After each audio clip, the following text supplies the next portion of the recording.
Tom trained at RADA, where he was turned into, I think, kind of, or given the base blocks of performers' identity, so they can assume any other identity.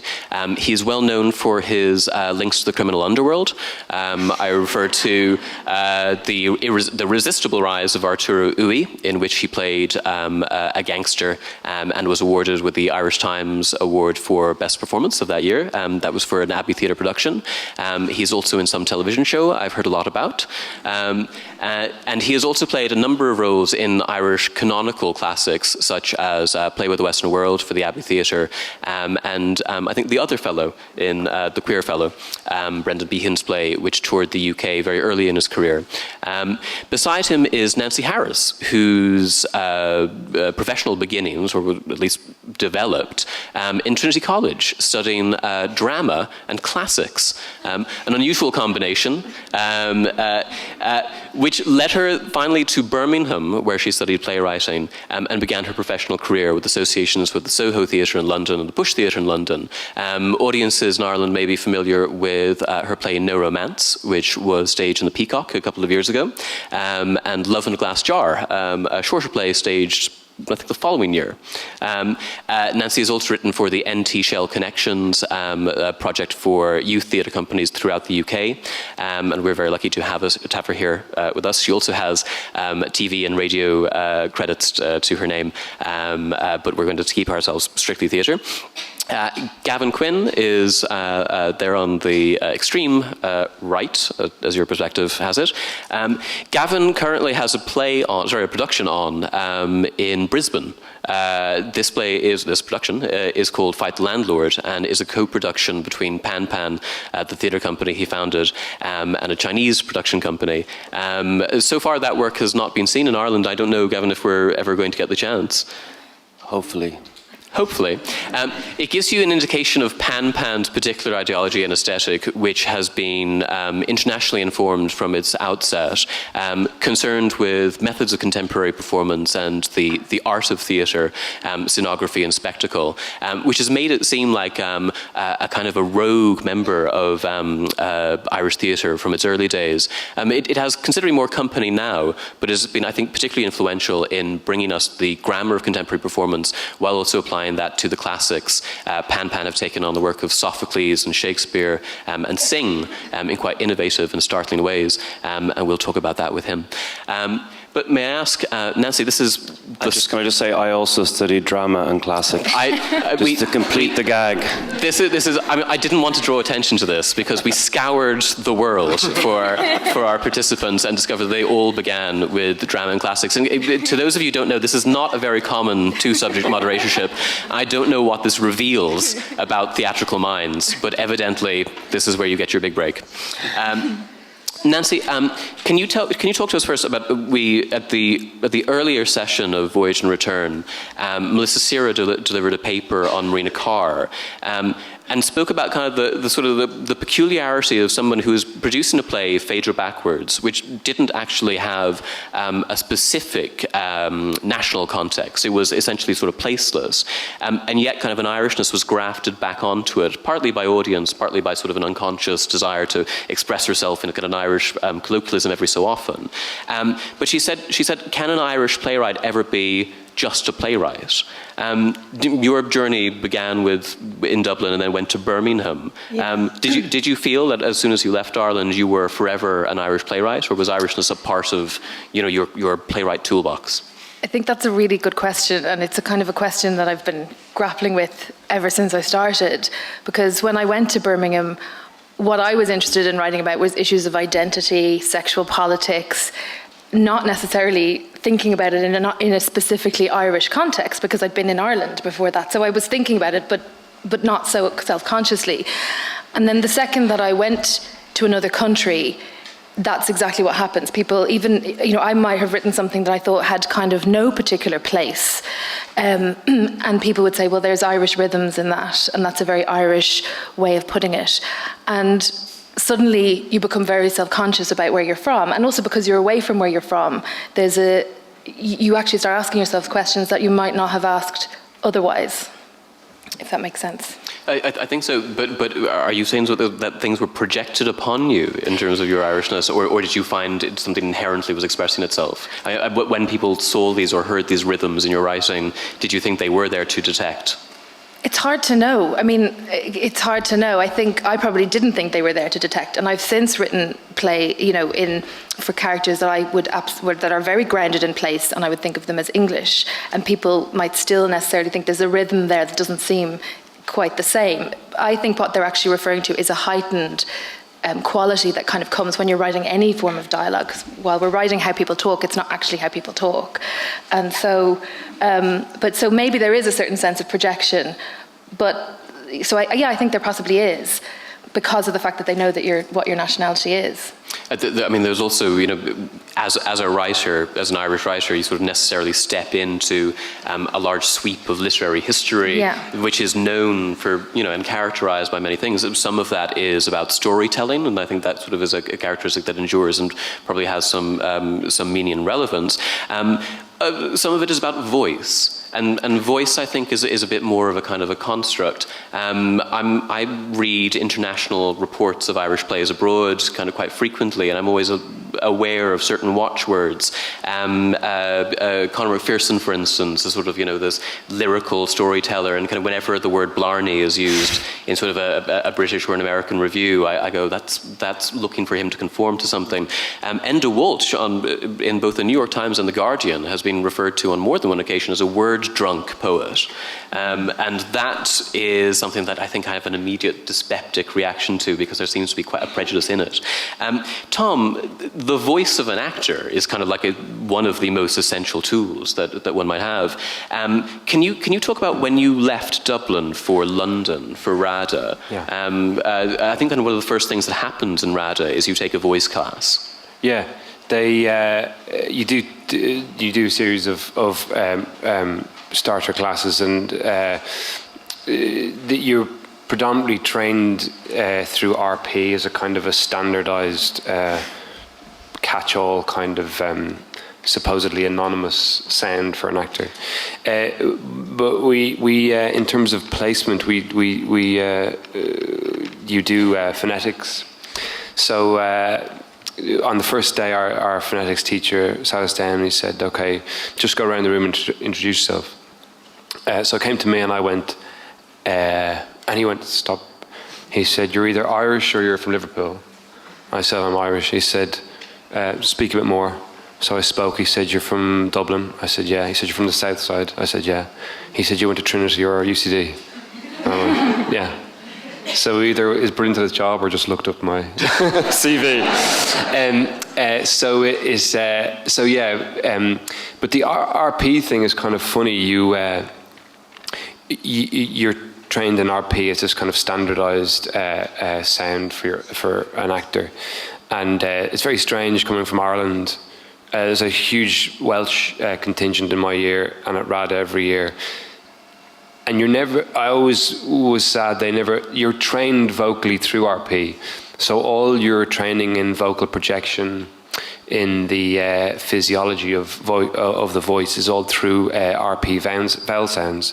So I found in the second year when I came to working on Irish text, I would always lose my voice because I was projecting, I hadn't connected in my mind the muscles when using my own voice. So I would always be losing my voice, which was kind of strange.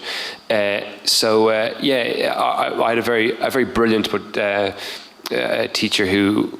voice teacher who'd been at RADA from the 60s, who taught Fiona Shaw actually, and who taught Ray Fiennes, and taught all the kind of more recent greats of RADA. And he was, after my first time, he said, "Hey, you've done very well with your RP, Tom. We don't want you to go back to Ireland and talk to your family too much, or go to too many pubs," or He was kind of half joking, being half serious, because you've done very well with getting that lateral Irish sound out of you.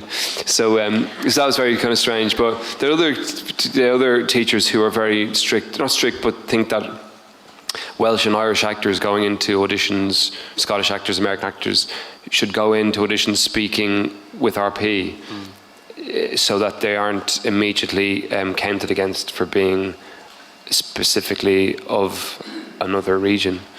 but that has kind of very strange connotations for yourself, your own identity. So sometimes I'll be very kind of anti that initially, but then sometimes I go, oh well, maybe I will just. I remember Stephen Ray taking particular exception to Rada's RP, sort of accent zero sense of what a neutral accent might be, because I think kind of particularly to Irish ears, RP is a sort of a British BBC news presenter kind of voice, and to suggest that that's neutral, to suggest that that's the sort of the baseline, would be, I think, kind of quite difficult to sort of process, particularly if you feel that an identity is not something to be concealed. An identity just might be a starting point. Yeah, it's kind of projected onto you by them as their kind of standard, and that has been for years. But predominantly because you have very strange experiences when they go, you have an audition for the National for a Chekhov, and you've got to do it in an RP accent. So you're Irish playing English, playing Russian. And it's a kind of a real kind of, you just go, and sometimes a part of you, your patriotic side goes, no, I'm just going to go in and go and play it Irish. But I can understand it in terms of the uniformity of an audience making a collective jump so that everyone speaks RP, so they make it, But I've played Ibsen in my own accent, and that was never an issue. For an audience receiving me with an Irish accent, they just assumed I was Norwegian. Indeed. Gavin, kind of on that kind of question of voice, if a theatre company and a theatre company's aesthetic or style might contain a voice, can you take us right back to sort of the early years of Pan Pan? I mean, which I sort of mentioned that when you first emerged, you might have been seen as quite a different company with kind of quite different leanings to the other companies that existed in the 90s and in Dublin in particular.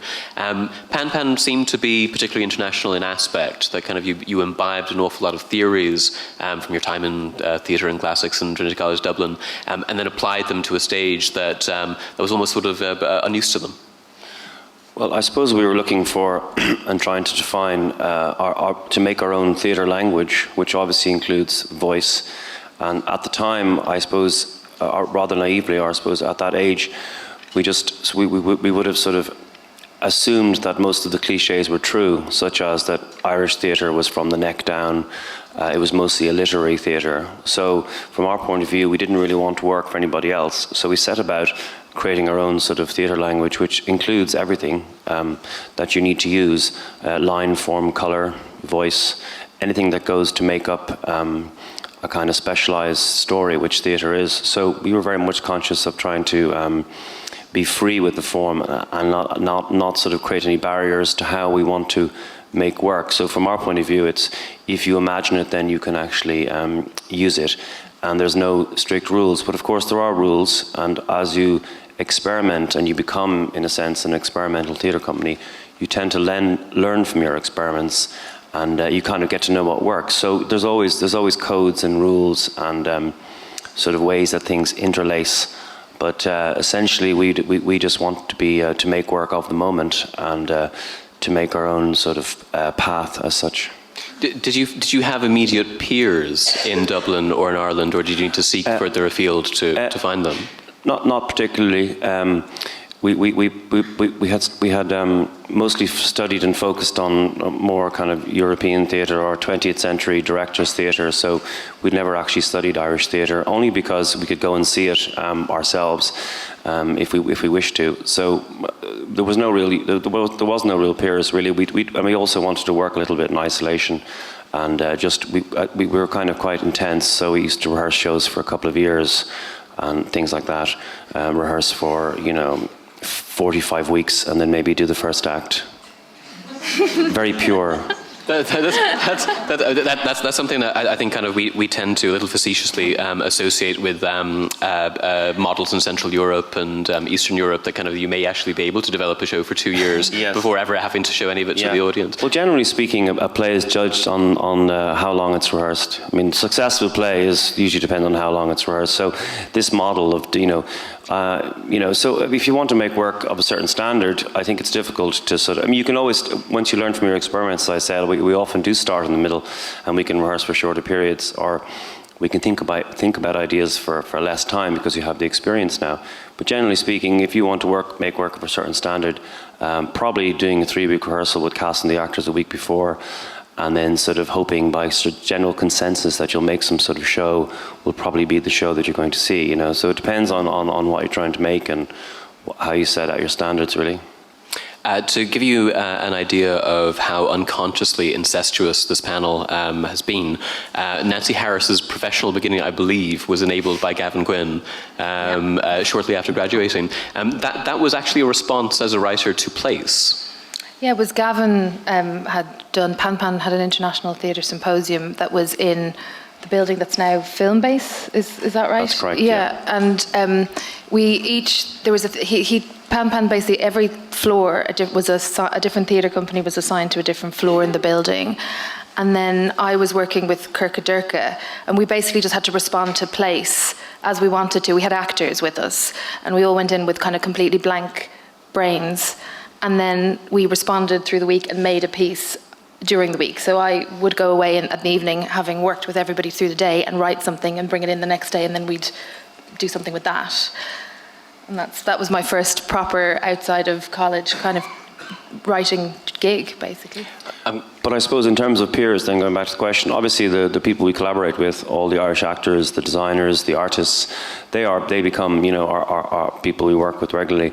And then as our company started around 1991, but then as it went on in 93, there was quite a few theatre companies that started around that time, such as Bedrock, Barabbas, later then Slightly Corn Exchange. So there was a whole sort of swathe of independent theatre companies that did start around the early 90s that perhaps coincide with that particular economic time as well. But you know, it sort of, so there was then in the end peers, there was the rise of the independent, I suppose, companies. Nancy, kind of when you began writing in the UK, did you find yourself gravitating towards stories that resonated with sort of an Irish aspect or Irish characters? One of your more recent works is Our New Girl, which kind of positions the role of one outsider as an Irish nanny who comes into an English family and sort of exposes, I think, the pathological breakdown of sort of family connections within it. I mean, it would be going a bit too far to refer to her as an Irish terrorist, but she certainly comes in as a disruptive force. Did you kind of find something in your own experience of being an outsider in a new culture and what doors that might have opened or what aspects that might have opened? I think it's hard to say, because I think there's so much that is both conscious and unconscious about writing anything. And you have to be kind of fearless in what you're trying to investigate, I think. And so with that play, I wrote it very instinctively, each scene. I didn't know where it was going to end when I first did the first draft. And it was really, for me, I was exploring the idea of the dark maternal aspect. And so it was to give, because this play's never been performed here, it was set in a very well-to-do middle-class London home, and a nanny comes in and kind of exposes the mother's own ambiguous feelings towards her child, and the mother is also pregnant with her second child. And so it was very much about motherhood, femininity, expectation, what is expected from those roles. And the nanny, being Irish, was sort of, in a way, when I started, incidental, because she could have been Polish or she could have been from anywhere, because those families have nannies from all over. But I suppose it felt, in one way, interesting to me. I sort of was experimenting with myself of how would I feel if she's Irish. And she's also from rural Ireland, which I'm not from. My family are from there, but I'm not. And she brings a certain, I think, rural Irish sophistication to the family too, that I haven't really seen that often on stage. And so, in a way, I wasn't conscious about any of those things, but they became interesting things to kind of grapple with. If I put this person here and this person here, what happens? And so that was kind of where it came from, rather than any other kind of sense of feeling outside in, but having to write a play from those perspectives makes you have to write plays from all different angles in a way. I was thinking of the number of angles and perspectives in No Romance, the play that won you, or that secured you the Stuart Parker Award for new writing, and that was seen in the Peacock, is it 2 years ago? Yes. It brings a number of perspectives, and one sort of single, perhaps unifying theme is kind of how important sexuality and sort of the discussion or lack of discussion discussion about sexuality is. But it was a depiction of a contemporary Ireland that actually seemed to be quite fragmented, kind of quite incoherent. Kind of the scenes are kind of, a sequence, and how they relate to each other only becomes kind of vaguely kind of apparent as it goes on. Is sexuality sort of to see a play about sexuality that is Irish in which nobody gets punished or destroyed it still feels like a fresh revelation to me. But is sexuality sort of still an emerging terrain to sort of approach, for the sake of a less grandiose term, a State of the Nation play? I think so. I think, I mean, if you could push it further in terms of sexuality, I think it's about, that play really for me was about how are we known and how are we seen and how do we be authentic with one another. And so each encounter took place in a sort of each encounter was in a very specific place, but there's also a sense that those characters' histories were sort of outside the walls in a way, so it was very in the present. And I think that in each I think that was really what I was grappling with. And so sexuality is part of that discussion, I think, for all of us, whatever your sexuality. But obviously, there are different histories there, and there has been punishment, and there has been consequences. And so, but I think it was very much bound up in the question of identity that I was looking at in that play. I think sexuality is sort of inextricable from what identity is. I think certainly kind of the exposure that we've had, even in kind of very recent years, in the last kind of couple of years, to sexuality, to the body, has been revealing in terms of where the national narrative might be. And you see that in plays about the Magdalen laundries, and you see that in plays in which women are dispossessed or disenfranchised, and they're very much kind of the fore of the conversation right now. Tom, I'm just thinking about particularly sort of your experience as a performer, as an Irish performer living elsewhere, and an Irish performer bringing Irish work elsewhere. The most recent example being Landmark's production of Howie the Rookie, which undertook a national tour and then subsequently went to Edinburgh. It brought a vision of Dublin and a vision of Ireland that was essentially imagined. It's a very mythically tinged version of Dublin, and then sort of exported it to an audience.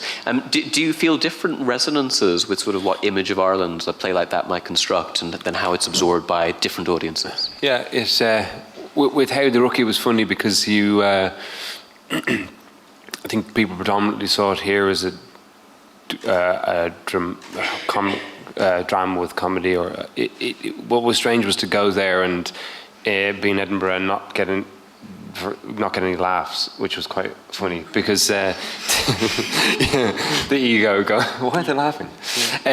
So it was, but what I realised, I was kind of banging my head and I was coming off quite frustrated, and I was talking to Mark about it, and he said, look, it doesn't matter, you've got to hold your nerve and tell the story. And I just realised after a week or two, you just realise they just receive it completely different. They don't see it, they just weren't seeing it as a comedy, or they just saw it as a drama, and and so I was I was trying to push them into an area where I go, no, this is funny, or you should be laughing at this. They didn't. It was I try as I might. But yeah, it was a real lesson over the course of the 4 weeks there to learn that it was just an audience who received that play very differently there to here, and it was kind of giving up a sense of that. It's a very funny thing about Irish plays and how they're received in England. We were doing a production of Translations at the National Theatre, and we went on tour with it. And they, a lot of places we went to places Tunbridge Wells, Bury St Edmunds, quite conservative parts of the UK, and a lot of the audiences there assumed we were British actors because we were with National Theatre. They assumed we were British actors just playing Irish parts. I was playing Yolland by coincidence, and one of the guys, so they all assumed we were English actors because we were with the National. And after the show, this lady coach said, yeah, very good, very good. I mean, the Irish, they milk this. I mean, they really milk this. He was going, okay, they forget how good Queen Victoria was to them. And it was sometimes you go around and you see how it's received. So then you go to Liverpool, but like in Bury St Edmunds, we were the heroes. Lancy and Yolland are kind of the heroes. Whereas then you go to Liverpool and they're very fiercely, Republican sensibility or whatever the Irish sense, and so it is very where you go, but even within the UK and the history of the relationship with Ireland, we did a Friel festival in Leicester, and no one came to it, and because it's predominantly Asian community. But we had a very strange experience there. It was in the they have a big theatre there called the Curve, and they've got a smaller studio. And we were doing Molly Sweeney, and Friel came, and Friel. We were all nervous about it, and some people come and say, do you want to know if Friel's in? What night do you want? Some people do.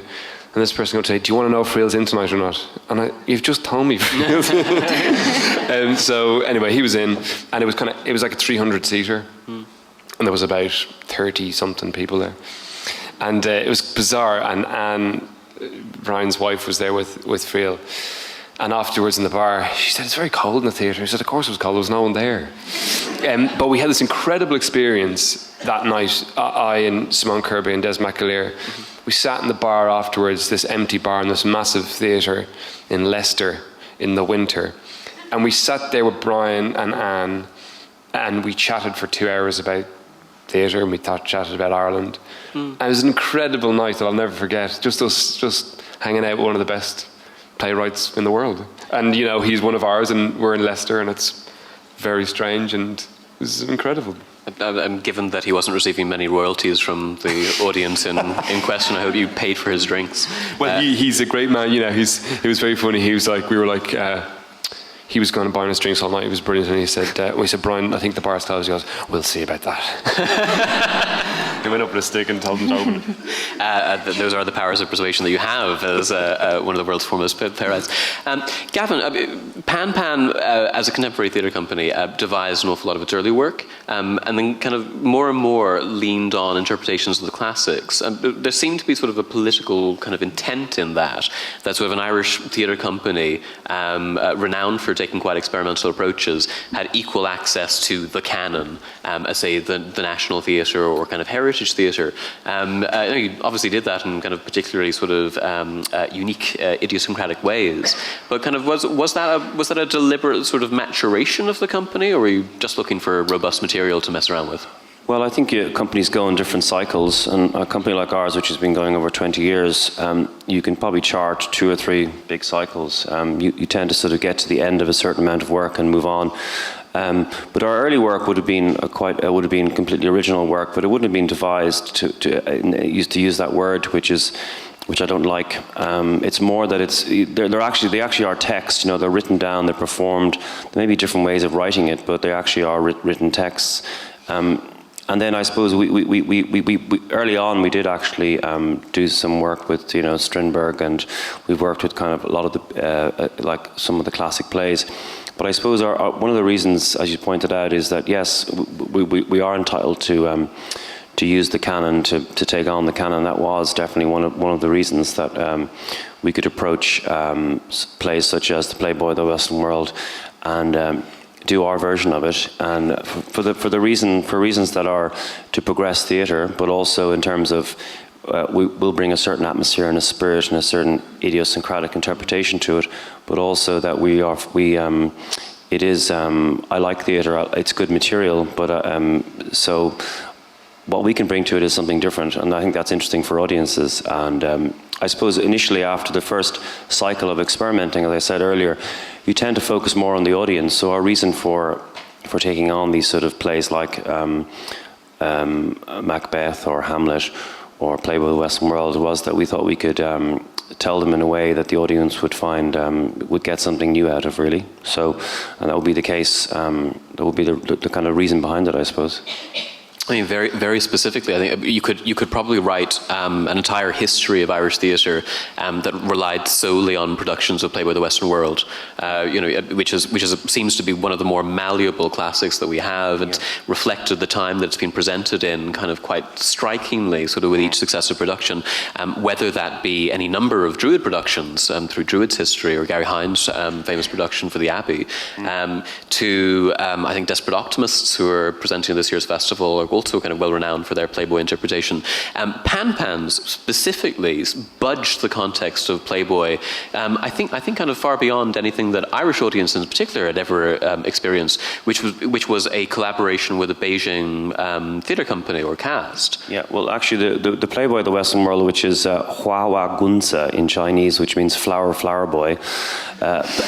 Playboy is sort of considered, that Hua Gunza, or flower boy, is sort of a derogatory term usually associated with high-up members of the Chinese Communist Party who are literally playboys, but we won't go into that now. We don't start a diplomatic incident. But we started off we had an idea many years ago as an adventure to go to China, not to bring a performance, but to make something on the ground.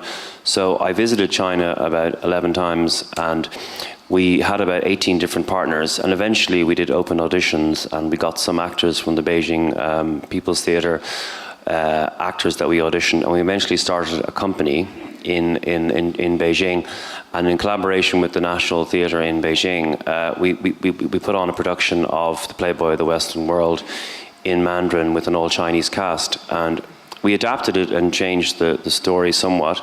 We worked with a young Chinese writer called Sun Ye, and then we performed it in China in a kind of hairdresser brothel, which is sort of like, I suppose, the equivalent of an illegal shebeen, where you don't really call the cops if somebody's run out without paying their 20 euros worth. And similar sort of closed community that exists, I suppose, in the original setting of Playboy of the Western World. And so there were many things that were interesting about that, because you could change it to the Chinese New Year, where it was bad luck to get your haircut. There's all kinds of different interesting cultural anomalies. So when we put on the performance, it was interesting because the Chinese audience assumed and presumed it was a Chinese play because of the flavor, the intensity, the energy, the localization. And then rather strangely then we performed play again in Dublin with the new Chinese text, which is a modern adaptation in very up-to-date Beijing slang. So some audience came from who are Chinese, who lived in Dublin, who came to see it and heard words that you would never hear on stage, like newbie, which I can't translate because it's too rude, and then also seeing the surtitles of the original Playboy projected in front of you. So it has this kind of translation, adaptation of a translation, a kind of going back and then going back again. It has a sort of cyclical effect. So that was a very interesting collaboration, certainly. I recall at the time that the cast you worked with had 3 names each, their actual names. So the performer was called Kei Xiaowei or something, who may be playing Lala. Yeah, okay. Would be given or christened an Irish name like Blohin? That's right, because there's obviously a tendency within Chinese culture that you have, because it is sort of this assumption that it's very difficult to pronounce Chinese names. So often Chinese people would have an English name, less so with older Chinese people, but I won't go into that, but the younger Chinese certainly want to have English names. So I gave all of the Chinese cast Irish names, and when the show opened in Beijing, the then Minister for Trade, I think it was, would have been Conor Lennon, I introduced an actress called Ting Ting, who played one of the village girls, went up to her and said, my Chinese name is Ting Ting, but my Irish name is Blochin. Which I thought was particularly interesting. So we did our bit for representing the Irish names in China. You sort of immediately have kind of post-colonial concerns about when somebody can't pronounce somebody's name and dubs them Man Friday. Yeah, absolutely. I mean, also in that production, I mean, it wasn't supposed to be intentional, but the actual because they were playing basically like sort of prostitutes in a massage parlor, they were wearing various types of clothes, which were in some cases the skirts are quite short. So there was a kind of issue over them banning the show because not allowed have nudity on a Chinese stage. But there was a very funny. We managed. It was the first time we ever got into the Sun newspaper, and the Sun newspaper did a full page. And it said, Irish play in Chinese sex storm, and the title was Peeking at Your Knickers. Back to the shifts, of course. the orientalizing effort of calling somebody blóithín pales in comparison to the red top presentation. Tom, I was thinking again about something I mentioned earlier about sort of how the Irish theatre is perhaps justly renowned as a culture of storytelling. The kind of, the kind of actually the way that we do tell a story seems to set us apart. The production of Howie the Rookie in particular made one fundamental and quite radical alteration to the play as we knew it, which is that it was not divided between two different actors performing the roles of Howie Lee and Rookie Lee. It was just you. Yeah. Was that? I mean, you could interpret that as this is a bravura performance vehicle for Tom Vaughan-Lawlor, or you could say that this is actually getting to some heart of the story, which is actually a single storyteller, kind of raising his arms to tell it. Yeah. I think in that play, it is funny. I met Marie Kelly, who used to be the casting director at the Abbey, and she's now lecturer down in UCC. And she teaches Howie the Rookie on her Irish contemporary theatre course. And about a year before we did it, she spoke about how they spoke about that play as being the one person, that Howie and Rookie were the one person. Essentially the same, yeah. And so yeah, it was Mark's idea to bring both men together, and yeah, that was it. There's often been a long history of presenting, particularly to other audiences outside of Ireland, very comforting notions of what sort of the Irish person is. Sort of the stage Irishman, for instance, being the most remarkable. Howie the Rookie does not do that. Howie the Rookie presents this kind of extraordinary sort of insurgent and kind of quite violent series of episodes and figures. Playboy the Western World is about somebody who is heroicized for having killed his father. Are there particular tensions in sort of the model of Irishness that we are sort of presenting in those performances, that kind of that there's something ready to explode? Yeah, I think it's that thing of what you were talking about how we're perceived, how Irish theatre is perceived in the UK in terms of its storytelling and in terms of I suppose I find it strange when you're doing a play when you're doing an Irish play in the UK and they're always looking for it to kind of this kind of paddy whackery or whatever you call it. A friend of mine, we went to see Lieutenant Finishmore, maybe in the West End, and I was kind of amazed at the response to it, being in the audience, about how funny people found it. And I spoke to a director, an English director, and I said, this is just a personal thing. I wasn't a fan of the play, or maybe it was the production, I wasn't really sure. And he said, no, come on, it's like one of the best episodes of Father Ted. Yeah. And I just kind of went, I was confused about people attaching literary merit to it, but he was kind of talking about it in terms of it being like a Mrs. Brown's Boys thing.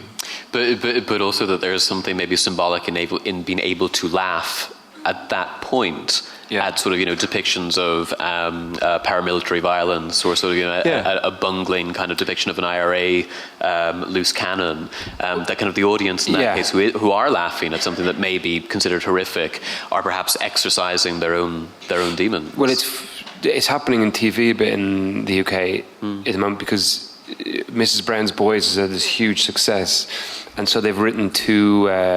There's a new one called London Irish that's just come out on Channel 4, and there's another one coming out next week. I think they've gone back to this kind of they've gone back to a kind of seeming to be a 1980s sitcom model that's very reassuring, but part of that seems to be placing the Irish as thick, drunk, moronic, So there's a very strange, I don't know what's going on there, but it's because that Miss Brown's Boy is such a success, now everyone seems to go, the success is thick Irish, let's get them back in there. It's just quite interesting. I suppose, and also kind of in terms of the product then of Irish culture and what sells, there may be a worrying complicity in manufacturing that for the delight of the masses.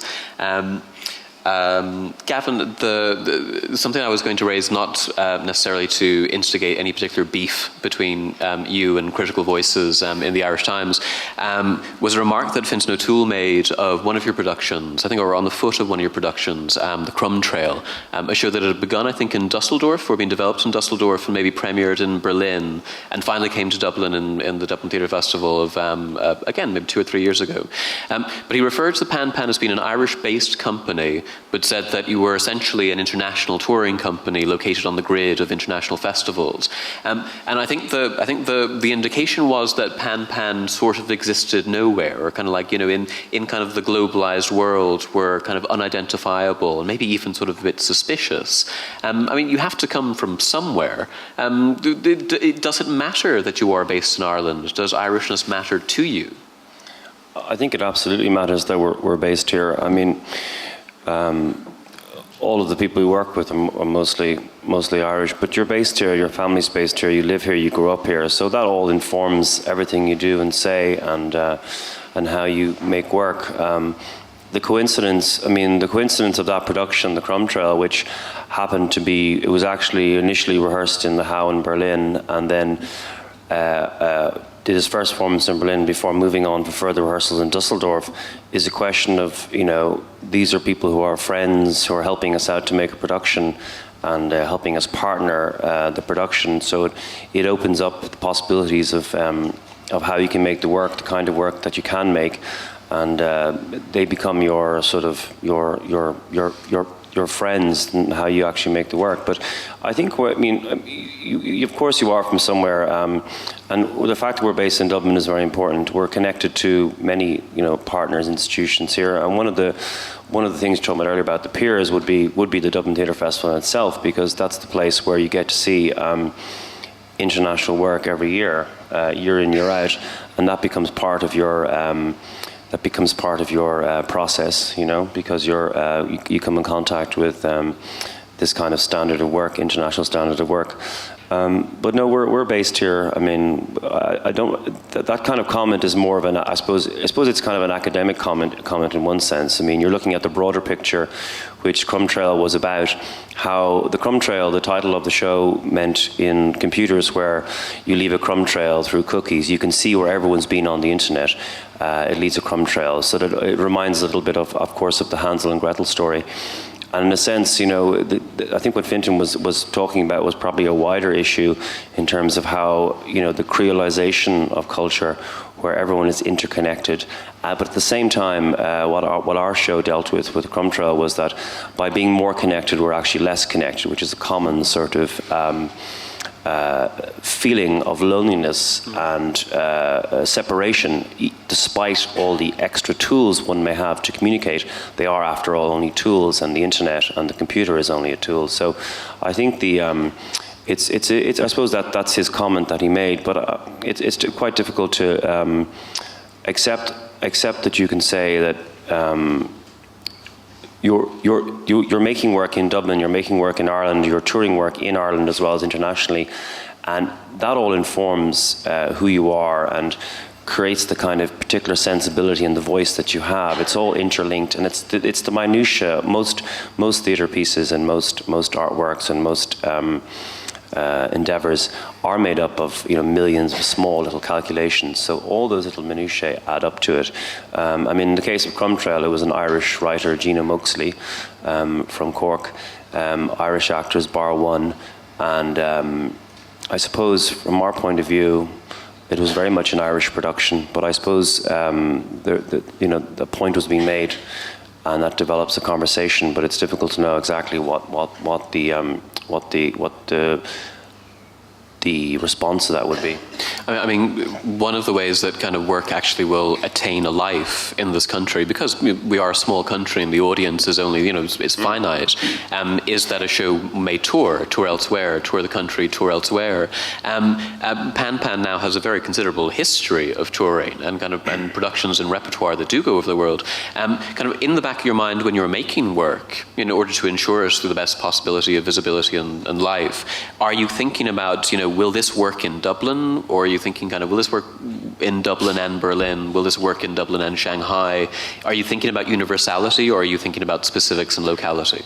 Well, I think if you're talking about, whether, it's a very difficult argument to say how you judge whether a show works or not, but it has to work first at home, it has to work locally for it to work. But obviously we know that we're conscious of the fact that if we can make a piece that works locally and internationally, that is our aim, our overall aim.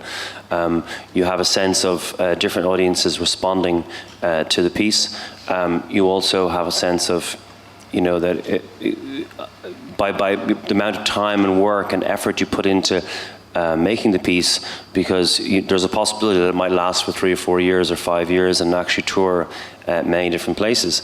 But essentially, when you go to make a work after you've been making, when you've had a company for a long time, you're of course looking at form, and that's the key code and the key way of making work, because it's through form that most things new happen, not necessarily through subject matter or themes or this notion of setting it somewhere. So what we're interested in doing is progressing the theatre world and the theatre, the feeling of theatre and the actual idea of theatre.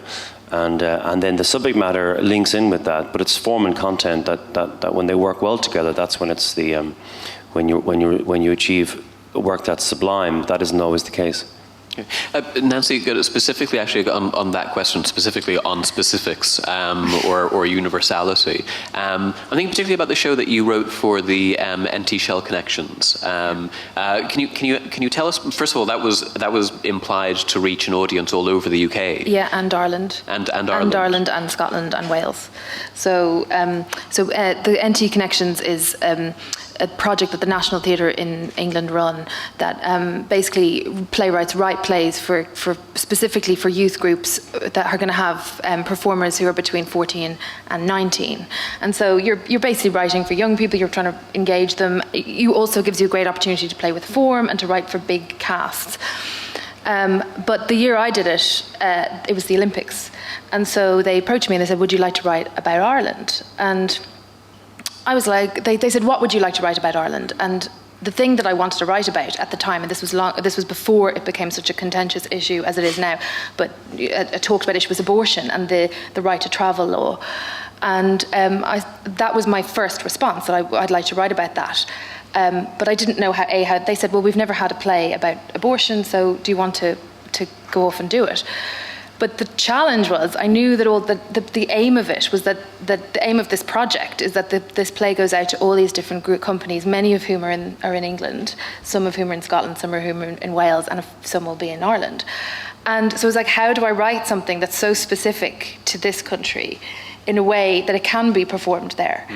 And so and also writing for young people in and of itself is kind of, you sort of, how do you do it? Do you become patronising, or do you just write yourself from your own voice? So anyway, I wrote this play about a group of kids that are going on a journey, and you're not actually sure for a long time what they're doing. You think they're going over to audition for the X Factor, and then you realise as the play goes that what it is. And I wrote it kind of cleanly, and it was pacey. And I didn't know because the National Theatre will send out all these plays to all of these groups, and they can choose what they want to perform. And I didn't know if anyone would really want to, because it felt very specific to here. And a lot of them chose it. And what was very weird was how something so specific like that law, and our experience of it and our history, which is very potent and violent, and there's lots of stuff attached to it, became a universal thing where suddenly these groups in Kent and in Glasgow and in Manchester were kind of going, well, we can relate to that because you would never have an abortion in your hometown, or you know, there is still a journey, or there is still shame attached, or there is still something that we don't talk about. So, yeah, but it was a challenge as a writer. I did wonder, like, how do I actually tap into this? Do I ignore that it's? And in the end, I just kind of ignored it and went, okay, I'm going to write it as I would write it. There's something I think quite fascinating. I was thinking about this earlier today during our academic session about how audience members and readers in the way that nature abhors a vacuum, we sort of, rush in to supply meaning wherever we feel it's ambiguous. V.S. Naipaul wrote about reading Dickens in Trinidad and Tobago for things that he had no references for. So, for instance, the London drizzle made no sense to him. So in his mind, he replaced it with sort of a tropical downpour. Fog was an alien concept, so it had to be substituted by something else. It seems that we're kind of looking for something that gives us a reassuring peg to understand a message that's being conveyed wherever it's from. It was remarkable to see stills from a Korean production of Waiting for Godot, which, as we all know, is essentially placeless. It's a country road, a tree evening, and that tree was a Korean pine, which has kind of a very specific kind of corkscrew curl, and it rooted the place to, I think, kind of something an audience could grasp in order to access the world. And maybe something like that goes on for every theatre audience in every place as we grapple with it. We will have time for audience questions. I would like to ask maybe just two more before you come in. The first, Tom. Emigration is a hot button issue in Irish history and in the present moment. The figures are soaring again. It was once that they were voyages of opportunity, and now they've become more dominantly voyages of necessity. Mm-hmm. You went obviously for the opportunity of studying. I think you remain in the UK for the opportunities of, what life has afforded you, but also perhaps work. Are you there by choice or are you there by necessity? Yeah, it's a very strange thing about your placement. I studied acting at RADA, and I stayed there because I was in a relationship, and after that, a while, that relationship broke up, and I realised that I wasn't bound to anywhere. So it's kind of a strange thing of where you belong and where you fit in. I'm very fortunate that I'm able to jump backwards and forwards between the two, and I get to stretch muscles here that I wouldn't necessarily get to stretch there in terms of how I'm cast. So I got to play English parts here that I wouldn't get to play in the UK, which is really important.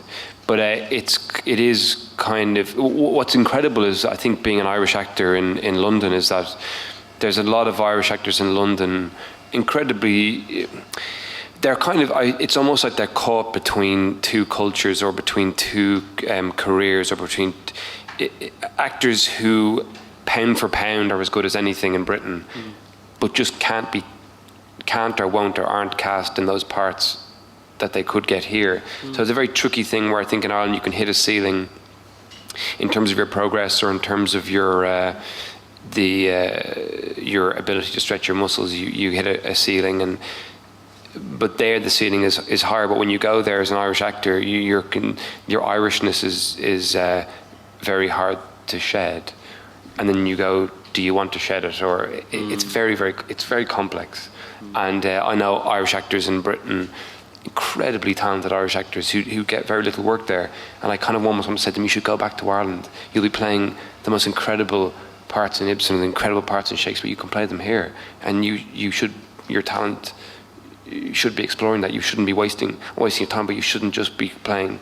You know what I mean? Mm-hmm. It's always frustrating. And sometimes I've seen actors in a room, Irish actors in a room, in a rehearsal room in England, and I go, I know how good you are, but no one else in this room knows how good you are, because they've seen you in the context of in the work you do in Ireland. I think it's incredible. No one in the room knows you've got this incredible diamond here. Mm-hmm. So, but that's just opportunity, I suppose. It's tricky. At the risk of breaking any hearts, Tom Lawlor is no longer single. Nancy, kind of a similar question. London, where you're based, is huge. It's a place where you can either kind of get great opportunities or simply be swallowed up. Yeah. You remain in London because you're doing stellar work. You've got associations with great companies, and also as a writer, you can deliver your plays anywhere. You can be staged here, and you can come home. Go, yeah. But there is always that tension between wanting to come home and being and because you're not at home takes on a big meaning. Even if I'm home so much. I'm home every month basically. But and this was something that was being talked about this morning, of how the idea of not being has really changed with travel and how things go. So yeah, I'm there because I went to England because there was nowhere to study. You couldn't do playwriting at the time in Ireland. There was no course, and then I got commissioned by the Soho Theatre, and so I kind of went there a bit like you, and then stayed there. So I don't know, I never know whether I'm going to stay there permanently. I don't know. One of the questions that we ask, I think, in theatre conversations routinely are either where have all the writers gone, and then more specifically, where have all the female writers gone, or where are the opportunities for female writers? And often that question is answered with the names, Ursula Rani Sarma or Linda Radley, writers who began in Ireland, moved elsewhere, and kind of have kind of are doing work or have stability elsewhere.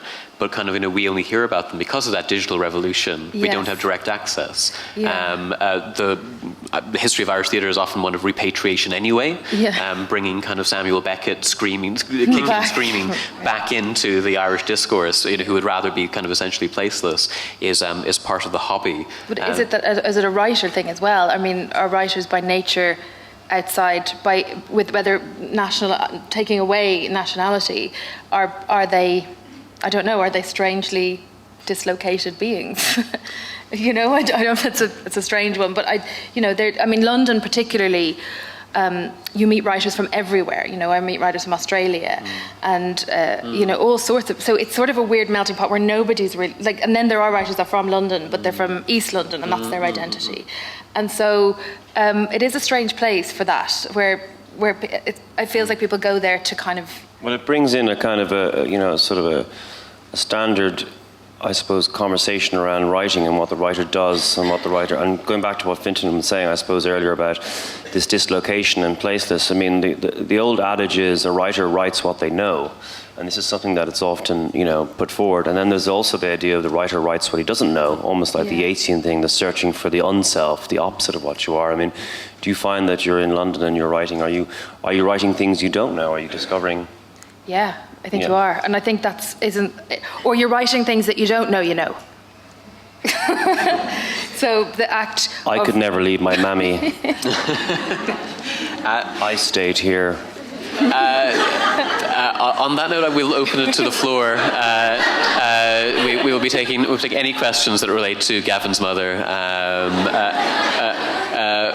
or your thoughts or questions about Irish theatre in an international context. Are there any questions? Is there a roving microphone? There is. So, gentleman in the middle with the glasses and the jacket, I think. Yeah. And the hair and the skin.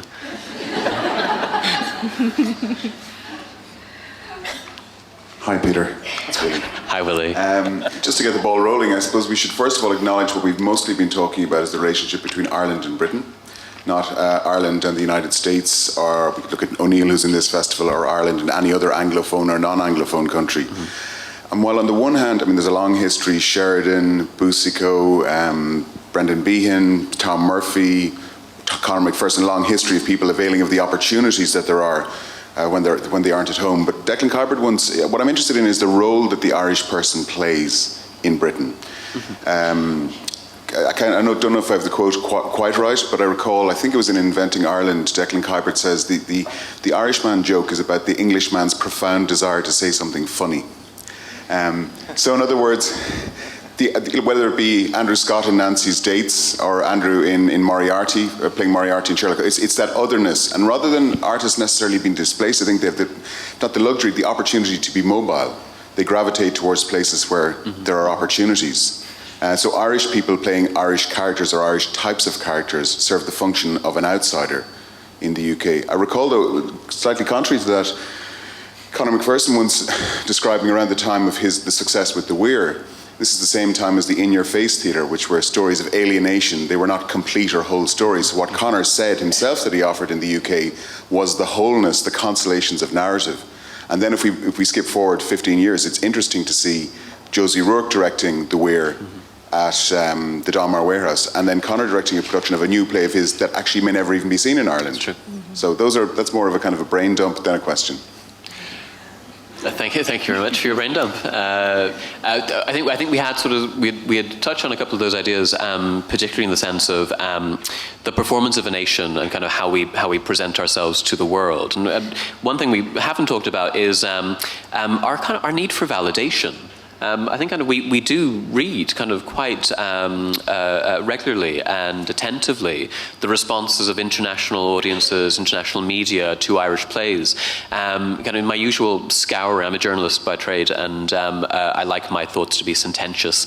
And my scouring for material for this panel, of course, thought about Beckett's interview in which he is asked if he's English by a French interviewer, Monsieur Beckett, vous êtes anglais?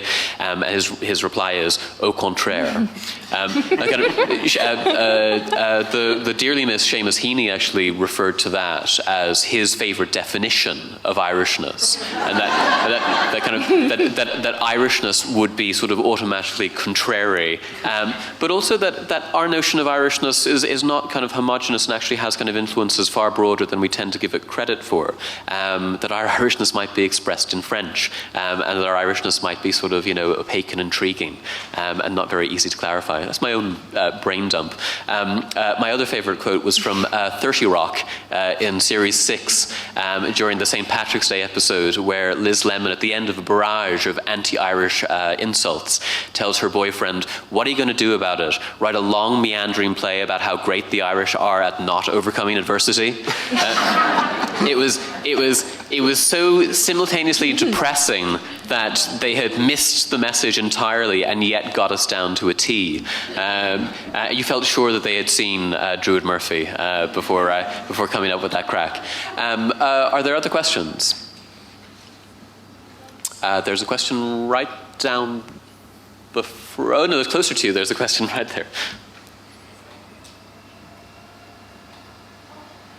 Hi, this is like a two-part question. Firstly, to the panel. I was at the Stella Adler studio in New York over the summer, and the main thought was that there were two strands of an approach to acting. In terms of the American way would be more, say, an emotional sense, with the sense of disconnect to the intellectualizing of a character, and that the British approach was a lot more the brain and a sense of disconnect with the heart. Now, my course teacher would always hook in Irish theatre with that, which really annoyed me, because obviously we're a separate entity to that. So I would like to ask the panel, if the Americans act with their heart and the British act with their brain, then how would they feel that the Irish act? And part B to the question would be for Tom, in terms of what informs your choices in terms of character approach, other than Love Hate, obviously, which was extremely Irish. If when you're in Britain, is your training and your stagecraft what informs you, or do you ever have a conflict of interest with your sense of Irishness? The first part's interesting. I had a teacher at drama school at RADA, and he was talking about that very thing, about where the Irish tradition of acting lies, and exactly in terms of those polars. In terms of, is it more American, or is it close to the American? And he felt, he's an Englishman, he always felt the American or the Irish would be much closer to the American. And Richard Harris was a big believer in that. He always talked about these classical actors being like these incredible clocks that have the English, they have incredible internal workings, that whereas the Irish are more lyrical or from their soul. They're simplistic. I think Irish, I got a lot of stick actually going to RADA and coming back to Ireland for being a student at RADA, because I think it was kind of a kind of a fear of a training. Or a fear of an English training anyway. So I think, so they would go, oh, they didn't teach you that at RADA. I used to get that quite a lot, actually, which is fine, I didn't really care. But it was, I think, but you have a mixture of both. You have incredibly passionate, soulful British actors, and equally cerebral, intellectual American actors. But as a kind of a generalization, I would imagine we're closer to the American. And I'm glad we are. That's a different thing to say, but I think it's more an exciting way to act, I think. Does the rest of the panel have any idea about whether we're led by the head or the heart? Are you referring to Catholic acting and Protestant acting?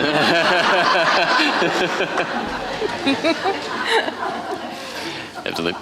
Any more questions, please? Yes, roving microphone. We're in the second row.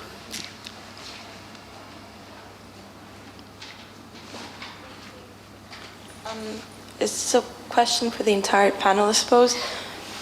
I was wondering if you ever feel that the Irish culture and community are trying to put a hold on you and sell your work as a cultural product of Ireland abroad, and whether that affects you ever. And also, another part to my question is, given the current economic situation, do you think it would be useful if you stopped identifying yourself as the opposite of Britain and instead explored the relationship between you and the rest of the PIG countries?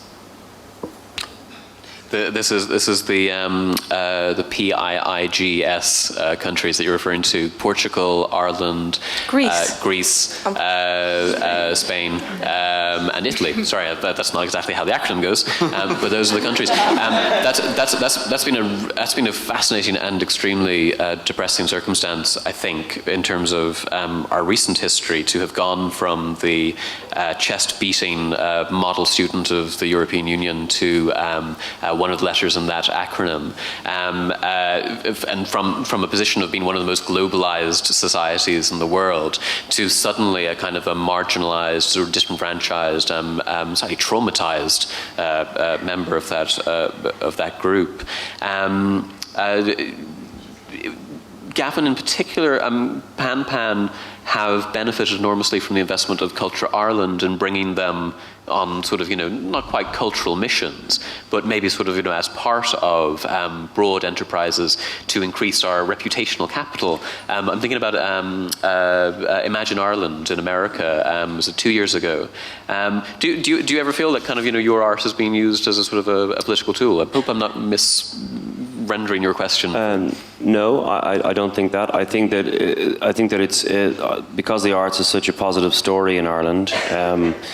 And there are many people who have talked about this. As Guy Hines says, people don't come here for the weather. But the actual, I think the art should be promoted abroad, and it's a very positive thing. And I'm happy to be promoted as such. And it's fantastic to be able to bring Irish productions abroad, to bring Irish actors abroad, and perform. And I think it's right that. The Irish government, through organisations such as Culture Ireland, of course the Arts Council too, who initially pay for the productions, do promote Irish arts abroad, because it's good to have different stories about Ireland, and especially for contemporary work. And it shows that this country is made of something. It shows the diversity. So I don't feel that. I mean, it's sometimes it's a coincidence. I mean, we're bringing a show we did in Dublin Theatre Festival a couple of years ago called The Rehearsal, Playing the Dane, to Korea in October. It also happens to be the 30th anniversary of diplomatic relations between Korea and Ireland, and that's a coincidence. But I think that's that's just an interesting coincidence, because we are invited over by this art centre in Daejeon, not by the Korean government. So it just happens that you can have people can gain benefit from it. I think that's a positive thing. And does anybody else ever feel that they are being presented as a kind of a cultural product, or even identified as a cultural product? Can you escape your Irishness sometimes when it's useful, or are you always seen as an ambassador? I don't know if I don't feel like I'm always seen as an ambassador, and I don't know. I think people will always, probably identify any writer from where they're from. It's just kind of is part of what happens, I think, in a way. Our New Girl, which is that play at the Bush, is about to have a production in New York next May, and that will be American actors playing English actors, and I don't know whether they'll have an American actor playing the Irish part or not. So that brings a whole other perspective to the kind of conversation. But I don't feel like that. I think what the main thing is that you want your work to travel. I think you do want your work to travel, and you want people to see it and bring what they can to it. Any more questions? Yes, there are two. Yes, okay, and right down the front. Hi, my question's for Tom. It's about our representations abroad, and that you were talking about violence and love-hate being shown abroad, and kind of the underbelly of Irish culture, and then also for you as an actor, being professionally trained and loving Beckett and Shakespeare and then playing this violent, sociopathic criminal. You know, what's that like as an actor? I think, I suppose I'm very lucky in the training I've had in the Professor Nicholas Green is here, I think. I did an amazing class with Professor Green called Ibsen and After Representation in Modern Drama. It was an amazing class in the English department as part of my drama degree. And we sit around just chatting about plays, and that's always fed into how I read scripts. Has always informed how I read plays. I think the part I play on television is how I approach it has always been informed by how I've played my parts on stage, how you go about approaching a role. Big parts I've played in Shakespeare or in Brecht. I think because in Love-Hate I played this deeply complex sociopathic egomaniac or whatever he is. I find it's informed by my reading of Shakespeare. You're also a naturally very menacing person, and as you can tell, that comes through and is very well exploited. Midge and Nancy. There are. I think we're running short of time, so maybe two more questions at most. Just in the third row on the left. Hello, thank you very much for a really interesting discussion.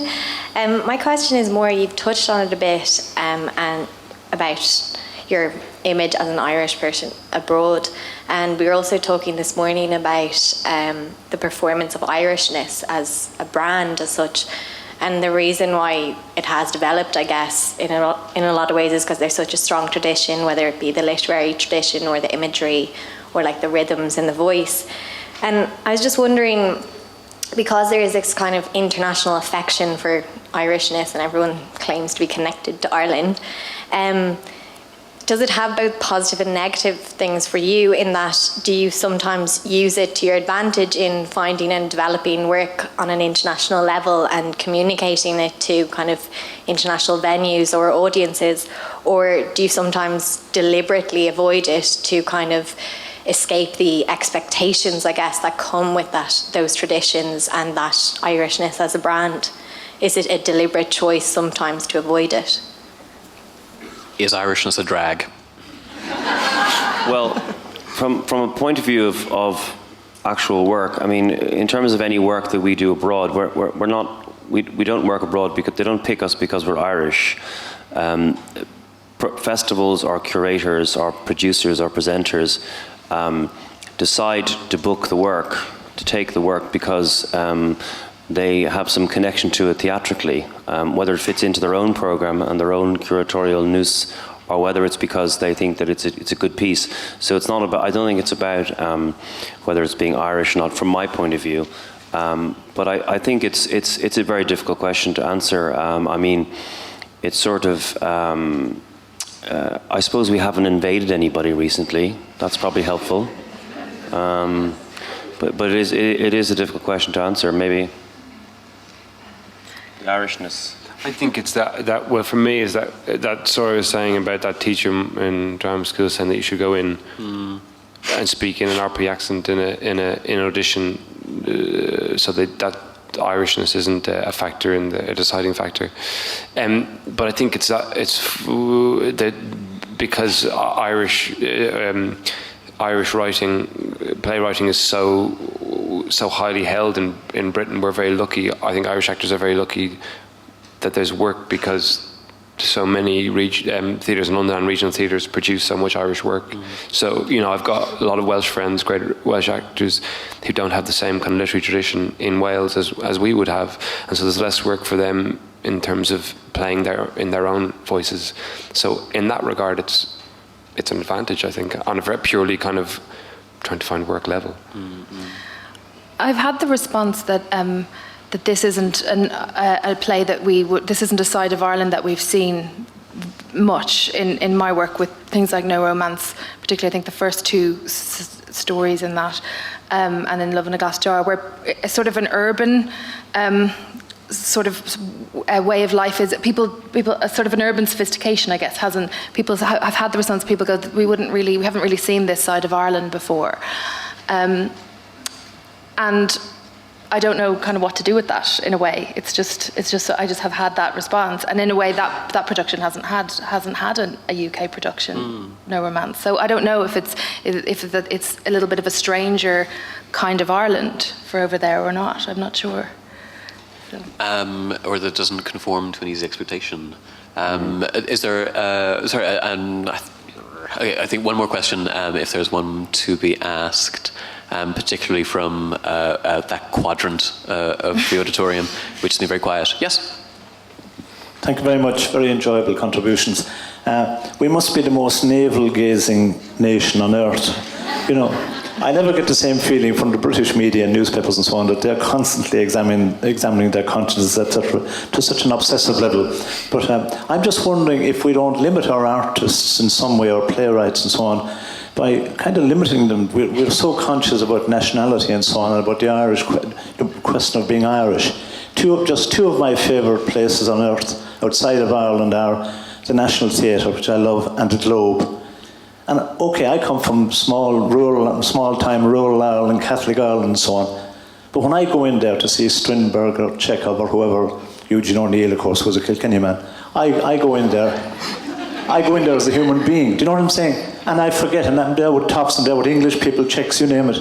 But I'm not there as an Irish guy from the mountains, from the Cumber Mountains. It's my nationality, it's my humanity that makes me enjoy what's happening there. And I think we should, I think we'd free up our artists a little bit more if we concentrated on that. That's just a comment. Thank you very much.